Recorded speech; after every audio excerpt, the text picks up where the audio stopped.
दोस्तों पिछले month Indian railway की एक ट्रेन से ये वीडियो खूब वायरल हुई।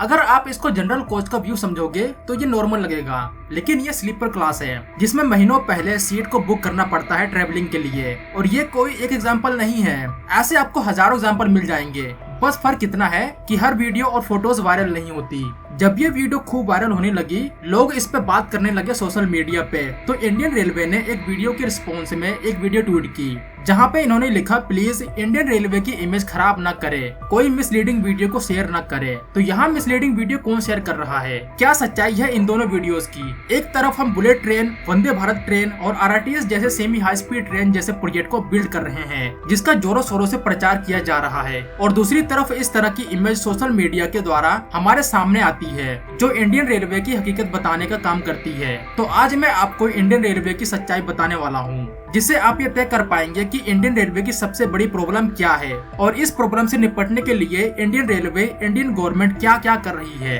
तो मैं चाहता हूँ कि आप वीडियो को पूरा देखें ताकि आप कुछ भी मिस न करें। ये पिक्चर है कोचुवेली मैसूर एक्सप्रेस की। एक स्लीपर क्लास रिजर्वेशन कोच में बिना टिकट के लोग ट्रेवल कर रहे हैं। जिनके पास टिकट नहीं होता वो इंसिस्ट करते हैं सीट शेयर करने के लिए। इससे पहले लखनऊ के आसपास की एक दूसरी वीडियो वायरल हुई थी, जहाँ पे आप देख सकते हैं लोग फ्लोर पे बैठे हैं, इवन चलने का भी स्पेस नहीं है। और ये हाल स्लीपर क्लास का है, सोचो जनरल क्लास का क्या हाल होता होगा। इस वीडियो के बाद ऐसी और भी वीडियोस आई जो इंडियन रेलवे की सच्चाई दिखाती है। कुछ ऐसी कोचेस की वीडियोस भी निकल के सामने आई थी। जब ये सारे विजुअल्स सोशल मीडिया पे वायरल हो रहे थे, इन सब के बाद इंडियन रेलवे की तरफ से यही स्टेटमेंट की उम्मीद थी कि हाँ, ये हमारा फेलियर है और हम उम्मीद करते हैं कि इस चीज के ऊपर आगे ध्यान रखा जाएगा ताकि टिकट के साथ ट्रेवल करने वाले पैसेंजर्स को कोई परेशानी न हो। बट यहाँ इसके ठीक उल्टा हुआ।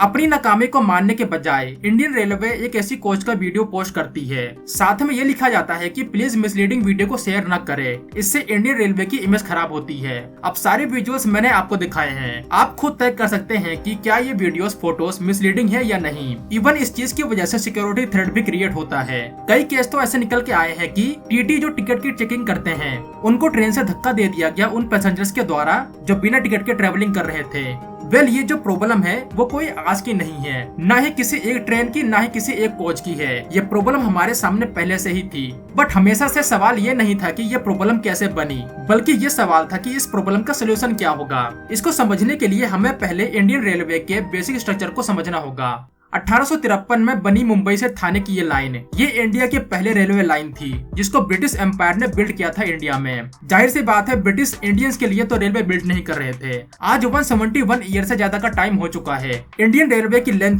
1.2 लाख किलोमीटर से ज्यादा की हो चुकी है। जब इंडिया आजाद हुआ था तो हमारे पास सिर्फ रेलवे ही थी जो ऑलमोस्ट पूरे इंडिया को कनेक्ट करती थी। हमारे पास उस टाइम रोड्स नहीं थे, जो थे भी उनकी क्वालिटी अच्छी नहीं थी और वो वेल कनेक्टेड नहीं थे। और सबसे बड़ी बात, रोड्स पे ऐसी कोई खास ट्रांसपोर्टेशन की सर्विस मौजूद नहीं थी उस समय जो रेलवे को टक्कर दे पाए। धीरे धीरे इंडियन रेलवे बैकबोन बन गई इंडिया की। 1991 के बाद जैसे जैसे इंडिया की इकोनॉमी बढ़ी, अर्बनाइजेशन बढ़ा, वैसे वैसे रूरल एरियाज से अर्बन एरियाज की ओर माइग्रेशन भी बढ़ने लगा। और इस जर्नी में इंडियन रेलवे ने इनका साथ दिया। इंडियन गवर्नमेंट हमेशा से रेलवे की बढ़ती इंपोर्टेंस को समझती थी, तो इन्होंने रेलवे के विस्तार में ज्यादा जोर दिया। शायद यही रीजन है कि आज के टाइम इंडियन रेलवे से हर साल 600 करोड़ से ज्यादा पैसेंजर्स ट्रेवल करते हैं। ये नंबर इंडिया की टोटल आबादी का ऑलमोस्ट 4 गुना है। और आज के टाइम अगर आपसे कोई पूछे कि इंडिया में कौन सी ऑर्गेनाइजेशन है जो सबसे ज्यादा रोजगार प्रोवाइड करती है, तो इसका सिंपल आंसर होगा इंडियन रेलवे। इंडियन रेलवे में आज के टाइम 1.17 मिलियन लोग काम करते हैं। ये एक ह्यूज नंबर है। और अगर रेवेन्यू की बात करें तो 2022-23 के फाइनेंशियल ईयर में इंडियन रेलवे ने रिकॉर्ड 2.4 लाख करोड़ रुपए का रेवेन्यू जनरेट किया था। ये कोई छोटा अमाउंट नहीं है। लेकिन एक कहावत तो आपने सुनी होगी, the devil is in the details. ये चीज आपको आगे पता चलेगी, क्योंकि इतना ज्यादा रेवेन्यू होने के बाद भी इंडियन रेलवे का ये हाल है। वेल, सरकार की तरफ से हमारे सामने तो रेवेन्यू दिखाया जाता है, लेकिन इसको जनरेट करने के लिए सरकार कितना एक्सपेंडिचर करती है उसकी जानकारी सरकार सीधे तौर पर नहीं देती। जैसे 2021-22 के फाइनेंशियल ईयर में इंडियन रेलवे का जो ऑपरेशनल रेशियो था वो 107.39% का था। अब इसका क्या मतलब है? इसका मतलब इंडियन रेलवे ने 2021-22 के फाइनेंशियल ईयर में 107 रुपए खर्च किए और कमाई 100 रुपए की हुई, यानी नेट प्रॉफिट कितना हुआ? -7 रुपए। ये जो -7 है इसको सरकार दूसरे सोर्स से लाती है ताकि रेलवे रेलवे का एक्सपेंडिचर चलता रहे। आपने सीएजी का नाम तो सुना होगा कई बार। ये एक इंडिपेंडेंट बॉडी है जो गवर्नमेंट के फाइनेंस को ऑडिट करती है। सीएजी ने जब इस रिपोर्ट को पार्लियामेंट में पेश किया तो गवर्नमेंट का इसके रिस्पॉन्स में जवाब आया कि ये जो इतना कम रेवेन्यू है इंडियन रेलवे का, उसकी वजह है कोविड पेंडेमिक। वेल, उस टाइम इसका इम्पैक्ट तो था, इसको आप डिनाई नहीं कर सकते, लेकिन कहानी सिर्फ इतनी सी नहीं है। अगर आप डेटा पे नजर डालें तो कोविड से पहले से ही इंडियन रेलवे की फाइनेंशियल कंडीशन ठीक नहीं थी। इनफैक्ट अगर आप इंडियन रेलवे की हिस्ट्री पे नजर डालें तो आपको पता चलेगा कि इंडियन रेलवे कभी भी प्रॉफिटेबल थी ही नहीं। इसके पीछे सबसे बड़ी वजह है हम खुद भारतीय लोग। ये एक कंपैरिजन है इंडियन रेलवे की एवरेज टिकट प्राइस की विद अमेरिकन, यूके, फ्रांस और जापानीज रेलवे के साथ, जिसमें आपको ह्यूज डिफरेंस नजर आएगा। यहाँ सिर्फ टिकट के प्राइस में ही नहीं बल्कि जिस क्वालिटी के साथ फैसिलिटीज मिलती है इन रेलवेज में, उनमें भी बहुत ज्यादा फर्क है। अभी जो मैंने आपको एक कंपैरिजन बताया इंडियन रेलवे और बाकी के वेस्टर्न और जापानीज रेलवे में टिकट प्राइसिंग के मामले में, उसका एक सबसे बड़ा रीजन हो सकता है कि जो अमेरिकन रेलवेज और बाकी के यूरोपियन रेलवेज हैं, उनको मोस्टली प्राइवेट कंपनियां बिल्ड और ऑपरेट करती हैं। कोई भी प्राइवेट कंपनी हो वो इतना ज्यादा लॉस नहीं झेल सकती, क्योंकि प्राइवेट कंपनियां चैरिटी नहीं बल्कि बिजनेस करती हैं, जबकि इंडियन रेलवे को गवर्नमेंट ओन करती है। अगर गवर्नमेंट टिकट के प्राइस बढ़ाती है तो ये एक पॉलिटिकली ब्लंडर साबित होगा किसी भी पॉलिटिकल पार्टी के लिए जो पावर में होगी, क्योंकि इंडियन रेलवे से करोड़ों लोग रोज ट्रेवल करते हैं और इतने लोगों को कोई भी पॉलिटिकल पार्टी नाराज नहीं करना चाहेगी। ये कितना सीरियस इशू है इसका अंदाजा आप एक यूनियन मिनिस्टर राव साहब दानवे के एक स्टेटमेंट से लगा सकते हैं, जिनका कहना है इंडियन रेलवे अपने पैसेंजर ट्रेन से कोई भी प्रॉफिट नहीं कमाती। इंडियन गवर्नमेंट लोगों की सुविधाओं के लिए पैसेंजर ट्रेन को चलाती है, न कि प्रॉफिट के लिए। यहाँ पर एक और सवाल हो सकता है कि आखिर इतनी ज्यादा भीड़ में इतनी बेकार सुविधाओं के साथ लोग ट्रेवल ही क्यों करते हैं। वेल, मेरे ख्याल से इंडियन रेलवे से ट्रेवल करने वाले पैसेंजर से जो डेटा निकल के आता है वो एक अच्छा इंडिकेटर बन सकता है कि इंडिया कितना ज्यादा प्रोग्रेस कर रहा है और जो हमारी रियल कंडीशन है वो क्या है। जैसे एक रिपोर्ट नवंबर 2023 में निकल के आई, जिसमें यह पाया गया कि अप्रैल से अक्टूबर 2023 के बीच 95.3% पैसेंजर्स ने जनरल क्लास या फिर स्लीपर क्लास कोचेस में ट्रेवल किया।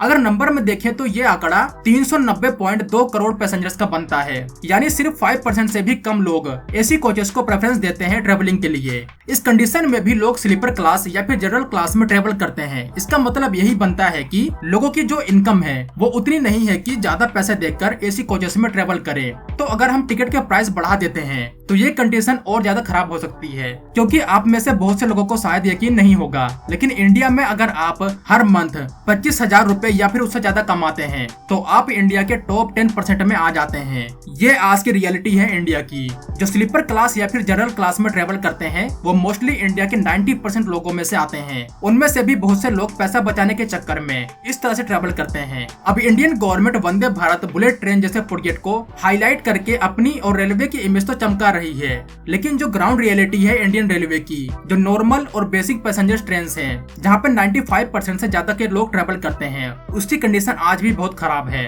देखो, ऐसा भी नहीं है कि इसके समाधान के लिए इंडियन गवर्नमेंट कुछ नहीं करती। जैसे कुछ सीजन ऐसे होते हैं जहाँ पे सबसे ज्यादा ट्रेवलिंग होती है तो उस टाइम रेलवे स्पेशल ट्रेन की संख्या को बढ़ा देती है, बट ये तो एक शॉर्ट टर्म सोल्यूशन है। लेकिन लॉन्ग टर्म के लिए इंडियन रेलवे क्या कर रही है? वेल, जो हमारे रेलवे का सिस्टम है, जो कोचेस की क्वालिटी है, जो ट्रैक की क्वालिटी है, या फिर ट्रेन की स्पीड को बढ़ाना हो, ट्रेन की संख्या को बढ़ाना हो, उन सभी का इम्प्रूवमेंट तभी किया जा सकता है जब इंडियन रेलवे के पास पैसा हो। और प्रॉफिट के लिए इंडियन रेलवे को टिकट के प्राइसिंग को इंक्रीज करना होगा, जो कि मुझे नहीं लगता इंडियन गवर्नमेंट ये काम करेगी। तो अब रास्ता क्या बचा इंडियन रेलवे के पास?